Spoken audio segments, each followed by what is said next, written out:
हे भाग्य समजा आपलं.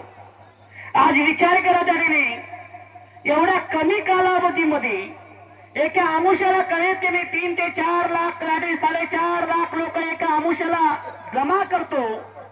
एक आमुष्याला नाही, अशा एकूण 12 आमुष्याला ते मामा यात्रा घडवतो. 12 आमुष्याला, कारण 3 ते 3.5 ते 4 लाख लोक बाळू मामाची दर आमुष्याची वारी करतात. वारी मी विचार करा बरं, बाळू मामाचा आडीने महिमा वाढायला लागलेला का कमी व्हायला लागलेले?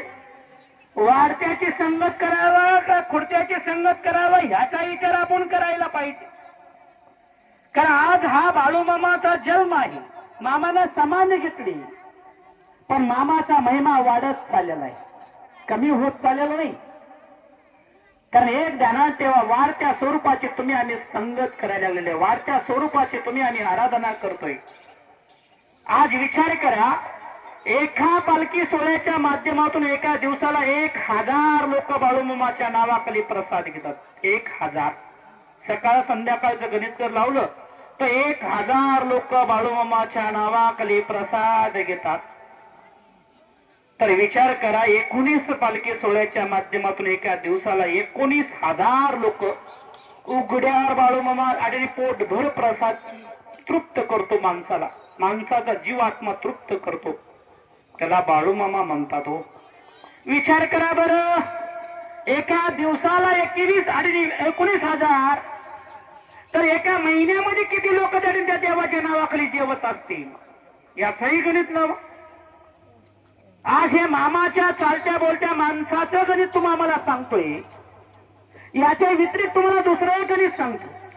19 पालखी सोहळ्याच्या माध्यमातून कमीत कमी कारण 3,000 मुख्य प्राणी बाळूमामा सांभाळतो. एका पालखी सोहळ्याच्या माध्यमातून 1,500 मुख्य प्राण्याचा जीव आत्मा तृप्त करतो मामा. तर 19 पालखी सोहळ्याच्या माध्यमातून तर ह्या भगवंताचं गणित कुठल्या कुठं चालू याचा अभ्यास करा तुम्ही. कारण विचार केला पाहिजे, हा भगवंत म्हणजे आगळा आणि वेगळं स्वरूप म्हणजे तो म्हणजे मामा. आगळा आणि वेगळं म्हणून तो मामा काय म्हणतो, आगळं आणि वेगळं, जगा वेगळं आहे म्हणतो माझं कार्य. जगा वेगळं आहे, भूत हो ना भविष्य, कारण भूत काळात कधी घडलेला नाही आणि भविष्य काळात कोणी घडू शकणार नाही, कारण तो म्हणजे मी आहे म्हणतो. दुसरं पंढरपूर आदमापूर घडून दाखवेल म्हणतो ह्या जगामध्ये. दुसरं पंढरपूर हे आदमापूर असेल म्हणतो. आदमापूर या कलियुगातला दुसरं पंढरपूर म्हणजे आदमापूर असेल, तो म्हणजे मी आहे म्हणतोय. कारण ह्या कलियुगामध्ये दुसरं पंढरपूर स्वरूप घडवणारा, निर्मिती करून दाखवणारा तो म्हणजे बाळूमामा आहे. ज्या पंढरपुरामध्ये लाखो भक्तांची संख्या जमा होती ना, आज या बाळूमामाच्या 100 वर्ष पूर्ण होण्याच्या अगोदर लाखो लोक मामाच्या आणि दरबारामध्ये नतमस्तक ठेवतात, त्याला बाळूमामा म्हणतात. कारण जिवंत उदाहरण म्हणून जगाला दाखवण्याचं काम मामा करतोय. अरे ज्या भंडाऱ्याची तुम्हाला आम्हाला किंमत नव्हती त्याची भंडाऱ्याची किंमत त्या जगाला दाखवून द्यायला. अरे भंडाऱ्यात काय ताकद आहे हे जगाला दाखवतोय.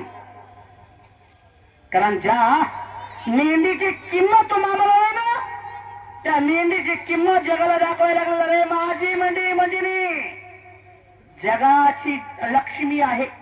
काय जगाची लक्ष्मी आहे म्हणते माझी मेंढी.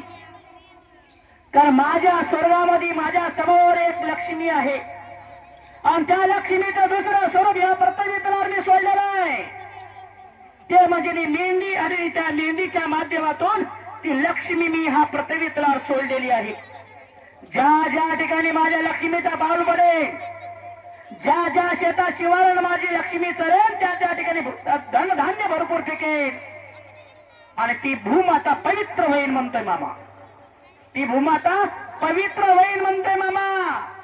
अरे जग कल्याणासाठी सोडलेली ही माझी लक्ष्मी आहे, जग कल्याणासाठी सोडलेली ही माझी लक्ष्मी आहे म्हणतोय मामा.